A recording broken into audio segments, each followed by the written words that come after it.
would you like me to tell you about something that I just found out about an hour ago? Yeah, sure. The company I work for, Agile Thought, has just been acquired by another company that's much larger. Can you say who? Yeah, AN Global. They're a global software company, very similar to us, bigger, and they Oh, I see it right now, actually. yeah, it's official. I can talk about it. Oh, so it was happening, but you weren't allowed to say anything. Totally get that. Well, I wasn't aware of it. I just got the announcement from my company. Like, seriously, I started getting texts from leaders at my company saying, check your email, please. Checked our email. They had put a very nice personal video message together and explained what happened. And apparently, the transaction was made official today. God, those guys must have gotten paid.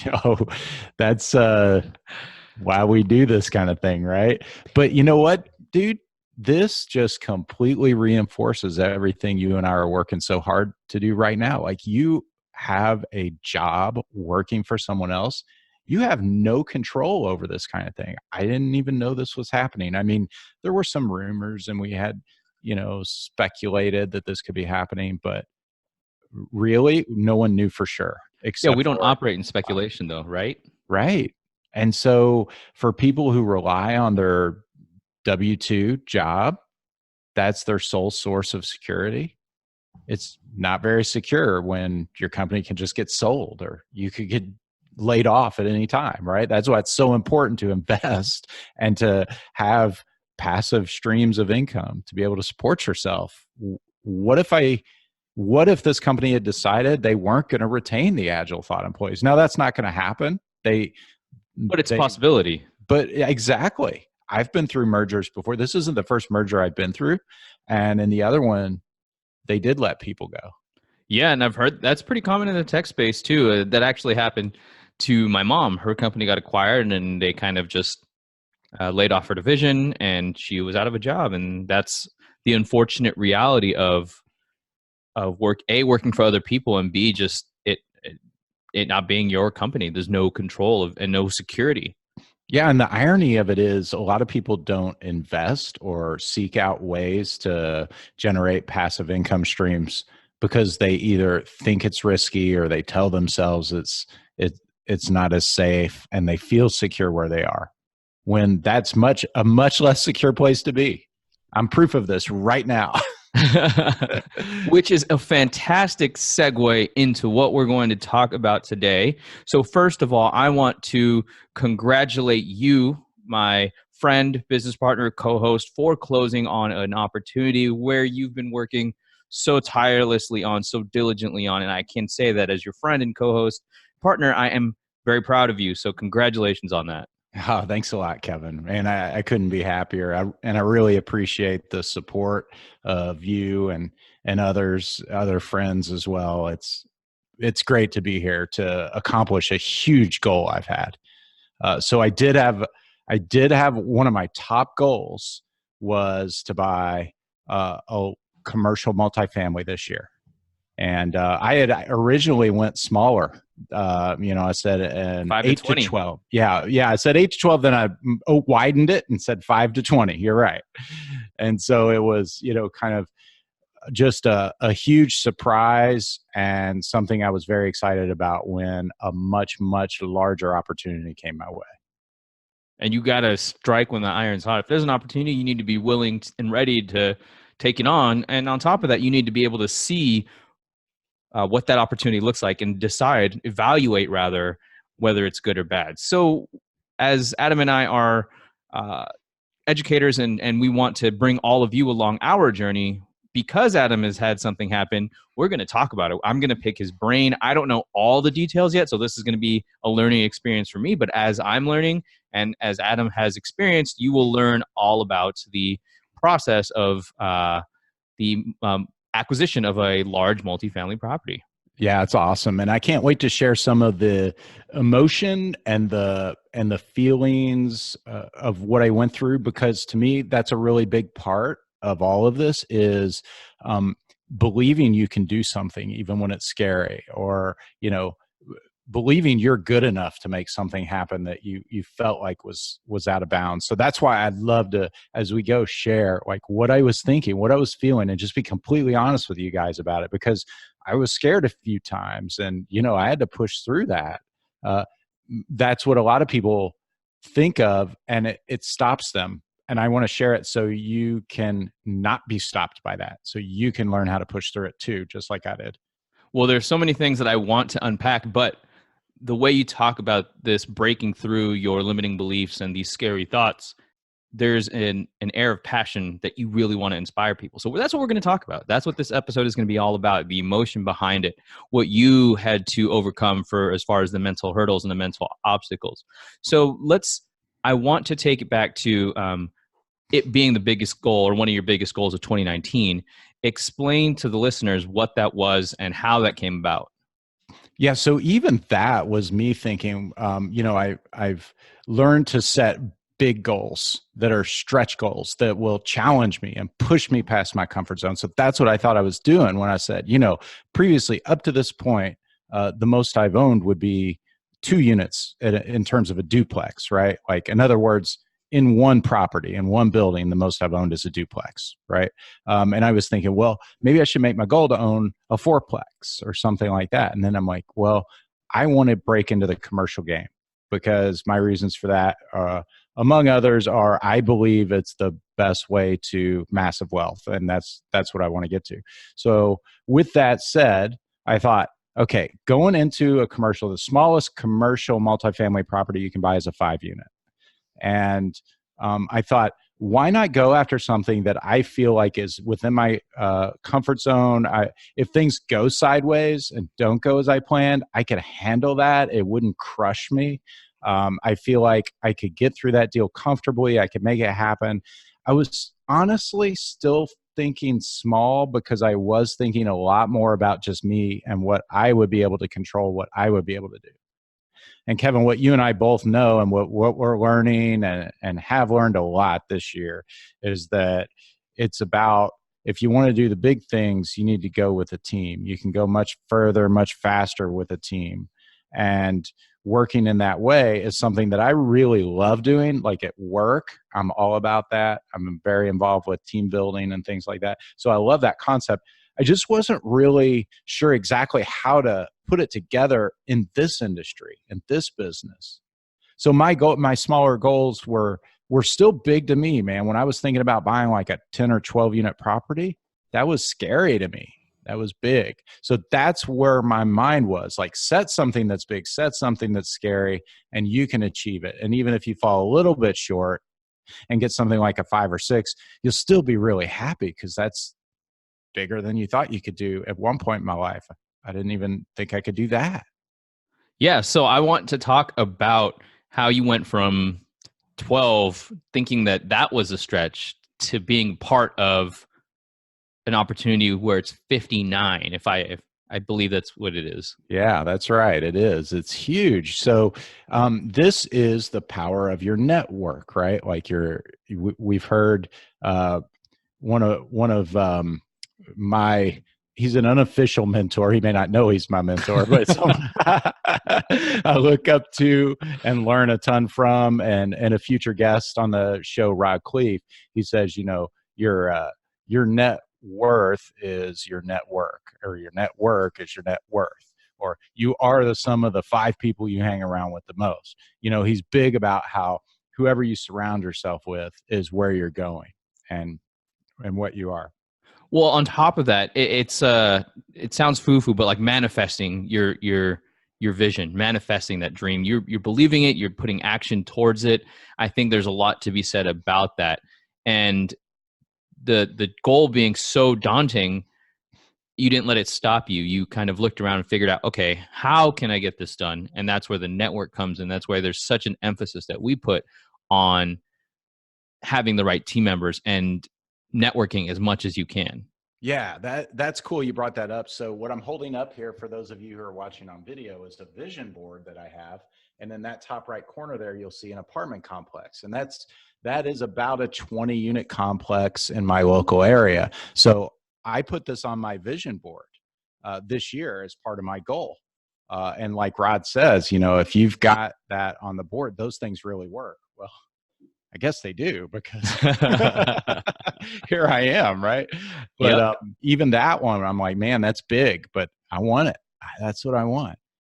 Yeah, and you did it. So congratulations again. So what was the scariest part about that whole process?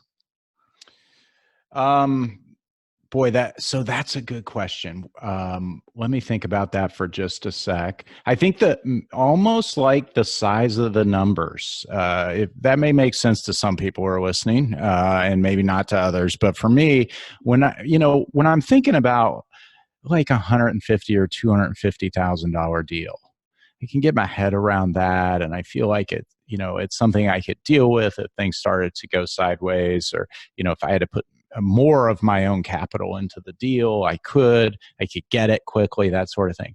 When you start talking about $4 or $5 million, and you start talking about $1 million in private capital, Right. man, those numbers are bigger than what I'm used to dealing with in my small business. And that's daunting. So that was pretty, that was pretty scary. We tried to, we successfully raised, a little over 1.3 million for the whole thing. And there was a point where we were coming up pretty short. And that was scary. I was like, what are we going to do? We have to get this done. Like, how are we going to figure this out? So I think those are some of the places where it was pretty scary.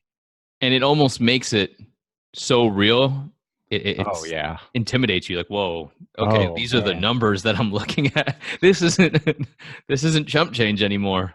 It was just not too long before closing, and we were short, several hundred grand, and we're all just really pushing hard to come up with it. And here's another thing that's kind of interesting that you may not hear of unless you're talking to someone who's been through a deal like this. So I really believe in the deal. I would not present something I didn't completely believe in to investors, right? And I Sure. put my own money in the deal as well. I put my own skin in the game, which just proves I believe in it as well. Um, but sometimes you present the opportunity to people who have never had an opportunity like this presented to them, and they have no idea what they're looking at or how great of an opportunity it is. And so they're scared and a little reluctant. And of course, you can not be pushy in any way, and you're not selling anyone on anything. It's more just, I'm presenting an opportunity, and if someone is interested, they have to proactively come after it to me, right? That's the way this must work. So that's about the best I can do, is make it available. And when people just don't see it and latch onto it immediately, especially when they're people where it could help them so much, you just can't believe they're letting it get away from them. But they do, right? They just don't know any better. It's crazy, and I'm thinking a lot of things, but one of them is to myself, like, why couldn't I have been one of these people where people were presenting this kind of stuff to me earlier on, Right, right. and been hopefully smart enough to say, wow, I may not know a lot of the details here, but gosh, this looks pretty incredible. So what were the details? If you were younger Adam and somebody presented you with the details, what were the details that you would need to say that I should invest in this? Yeah, that's a good question. And so I'm no longer talking about this specific deal. I just want to make that really clear. Sure. Um, because I can't really discuss numbers of the deal itself, like in terms of, like, I can't really discuss things like our returns projected and things like that, right? And just to elaborate on that particular Yeah. point, why can't you? I need to be very careful. There are SEC guidelines in place. I need to be really careful that I'm not soliciting or trying to sell this deal or convince people to come invest with me by sharing numbers or promising or even insinuating things. So I'm not doing that. I have to be super careful about not doing that, right? Um, but I can talk about things like the question you asked me. What would be some things that a younger Adam would make a younger Adam interested? If someone presented me with a potential investment opportunity, and then when I inquired about it, they started to talk to me and share with me that I could make returns that were much greater than I'm seeing in investments like my stocks or mutual funds or bank savings accounts and different things like that were available to me, right? Bank savings are just kind of a joke at this point. They are, right? But if you think about, I don't know, you may not have had this, Kevin, but I did when I was a lot younger. I didn't know. I was very, very financially ignorant. And Same. I thought saving was a good idea. Putting money in a savings account, literally, I thought that was a good idea. And I had like a Roth IRA and an IRA that I would invest a little bit of money into. And I thought between, like having a lot of money in my savings account and putting some money into those, that was the best way to save. And if someone came to me and said, Adam, you can invest in real estate and make a lot more money than you're making right now. And then if they explained to me how much more money I could make, and it was, significant amount higher than what I'm making in those, I would be very interested in that. Of course, back then I didn't have money to invest, I didn't Sure. have enough to get into a larger deal, but at least I would have, if I did have that, definitely been interested in it. So for our listeners and our viewers, we're going to break up this experience that Adam just went through into 2 episodes. I think this one we're going to focus on the mindset, the emotions, and how an investor kind of handles that and what it feels like, all the highs and the lows of this whole process. And then in another episode, we're going to break down the process into as much detail as Adam can share with us, because as he alluded to, there are certain guidelines that he has to adhere to so that he can't reveal certain pieces of information about the opportunity. So just wanted to add some clarity to the situation. So with that, the fear, you talked about how you were several $100s short of closing. So I'm picturing a bunch of investors panicking. That's what I envision. That's what if I can put myself in their shoes, I'd be, expletive. Yeah. This isn't going to happen. So how did you handle that type of emotion? And then what did you do to push past that? Yeah, well, it was kind of cool. And that's one thing I really like about this team. It was impressive. And we all commented on this after it was done as well, that we were so proud of each other as a team, a relatively newly formed team. Many of us haven't worked together before. And how cool we stayed under pressure. And everybody stayed super positive. Everybody was encouraging. And we worked really well together as a team. So that was phenomenal. You really don't see that all the time. That helped me stay calmer and cooler. And I'm sure each one of us staying calm and cool helped the others as well. So that's kind of how actually I saw my teammates respond in a very positive way, professional, calm, cool, and it helped me do the same. Okay, so I like that you fed off of each other. There was a level of chemistry that everybody was kind of bringing to the table. Now, I want to unpack the team a little bit more.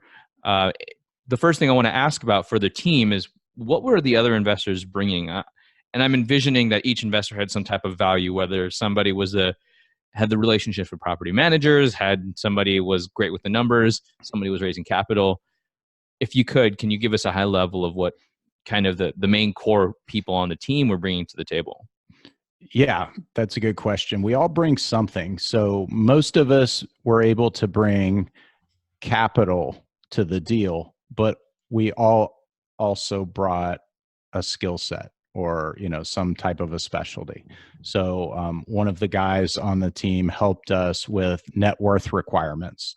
With commercial loans, although the loan and the criteria for the loan is evaluated off of the property itself and how much revenue it generates, you do have some requirements in terms of the net worth of the team compared to the loan value and the purchase price of the property.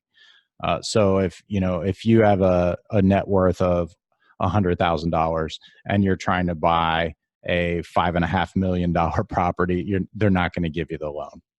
So we had someone come on who had a high enough net worth to help us acquire the loan to qualify. So that's an example. Um, someone else had property management experience. Someone else had um, post-close operational experience. So managing the business plan after we close and operations and things like that. One person had construction industry experience. They've been in the industry. They really know how to work with contractors and things like that. Part of our business plan does call for rehabbing the properties, fixing them up. So that helps there. One has accounting professional expertise, things like that. So yeah, every single one of us had skills in addition to bringing capital to the deal, had some skills, some things that we can contribute into the deal. Awesome. That's fantastic to hear. And that's the power of having a team is you have different experiences, different skill sets that are moving the entire ship towards the destination. Yep. So how did imposter syndrome, if it did play a part in it, I imagine this being out of your, I guess, extended comfort zone, how did that affect you? Yeah, I think most everyone deals with that at some point. I mean, I know I certainly do at times deal with that. And I do feel it creep in every now and then. I have learned how to push past that through my day job. Honestly, I learned the skills to be able to get past that pretty effectively. And, I have to say my job as a consultant during the day has really helped me deal with those types of feelings. That's fantastic. So you leveraged what you're doing for your 9 to 5, and I think we have an episode all about that. But Yeah, that's right. How to it's use great. your day job to get out of the rat race. Exactly. And we'll reference that in the show notes because I can't remember the exact episode off the top of my head. So with the imposter syndrome, you're saying that you kind of lean into it. You've dealt with it in your day job, and that wasn't really a factor. So what were the, I guess, negative emotions that you were experiencing with this opportunity? Some of the negative emotions I experienced were when I was afraid the deal might fail or might fall through. I was experiencing some of that, fear of losing the deal, worry that maybe it wouldn't happen or we couldn't get it done. And once you start to feel those, I feel like it's important to acknowledge them, recognize that that's what you're feeling, Sure. and then quickly move past it. After you've acknowledged it, you've recognized it, then move past it and don't let it drive you. You use that as fuel to push through it. And taking action, I think it might have been the same episode, or it might have been our episode on taking action, where we talk about some of that. And we talk about push through that stuff. Taking action helps you move beyond fear. So I think also moving beyond fear is shifting that mindset, like you just said. It's like recognizing, okay, I don't know this, then figuring out a solution to that. So when you approach something where let's say they gave you a task, and if I'm reviewing this opportunity incorrectly, please let me know. But I imagine that there were things when you were trying to figure things out, you had no idea what to do, or you were feeling like, I don't know, this is new to me. How did you handle situations with that? I usually leverage the team or my network. So leveraging the team, asking them, being open and transparent about it. I'm really not afraid to say I don't know something. Kevin, that also helps tremendously with the imposter syndrome. If you're afraid to just let people know that you don't know, your imposter syndrome will grow. Absolutely. But if if you make yourself vulnerable and you open yourself up and just admit, I don't know. And I understand I'm making myself vulnerable, but I want to be transparent and I need some help here. Then people actually really respect that. They appreciate it and they're happy to help you out. Yeah, you're not meant to know everything. Right. That's definitely a point to be said, that it's, especially if you're operating so far close to your limitations, I suppose, if we want to go with that, right? Not being in your comfort zone, basically you're pushing the limits as to what you can do and what you know. So it makes no sense for you to understand everything at that level. Right. So it's normal if you think about it that way. It's regular for you to not know that. So pushing and accepting that unknown, and then figuring out and admitting to yourself, I don't know this. And then how can I find this out? So like you did, you leverage your team, you leverage your network. And then it helps you grow from it. So you always start out in that position where you don't know. You're the beginner, you're the novice, you're the one learning and feel like you don't know anything.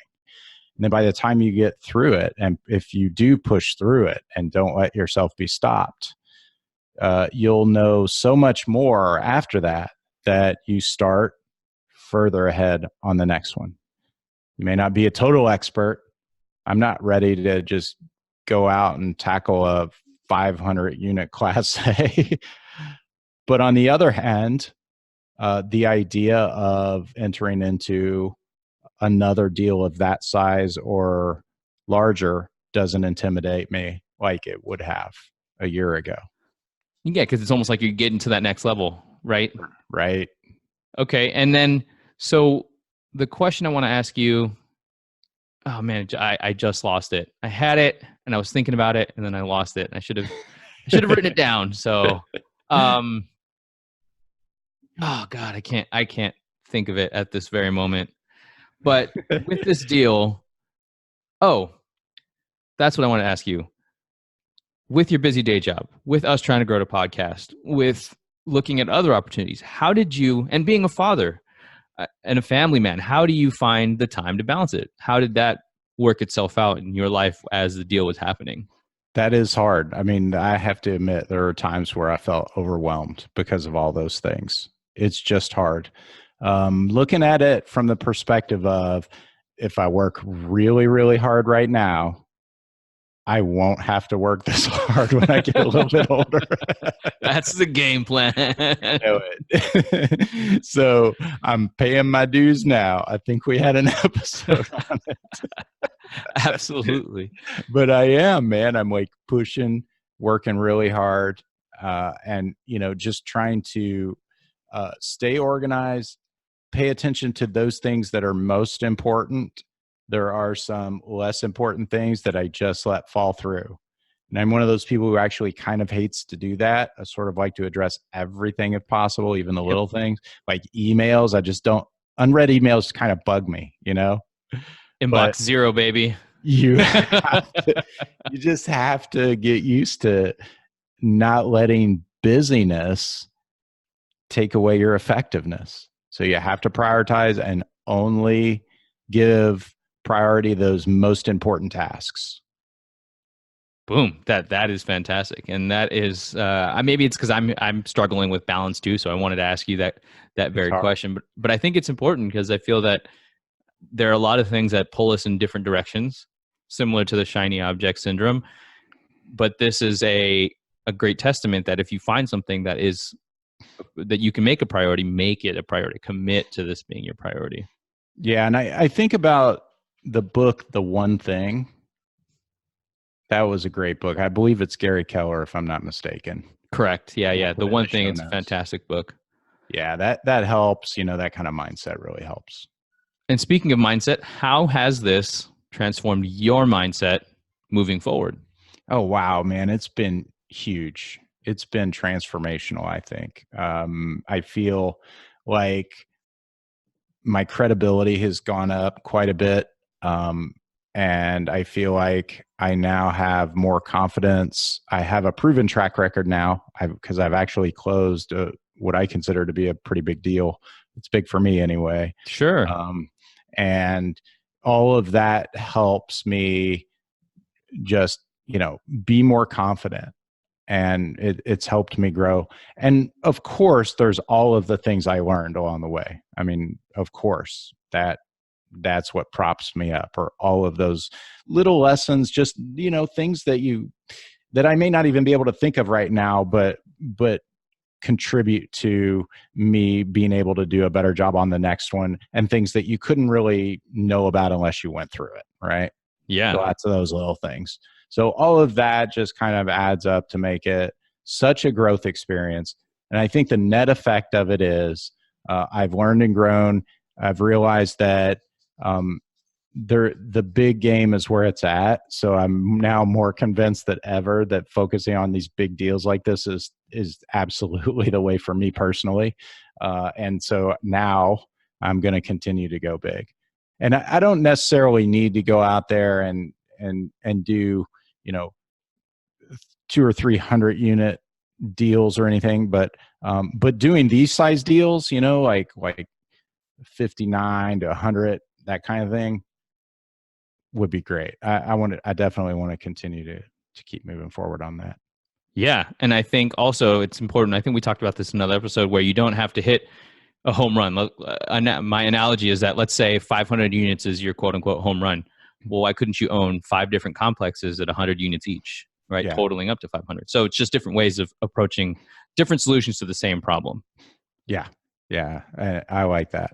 So what is the last question I want to ask you is what would be your advice to people that are struggling to find a deal or in the throes of an opportunity where they're doubting it, they're kind of scared? What would you say to help those people push through?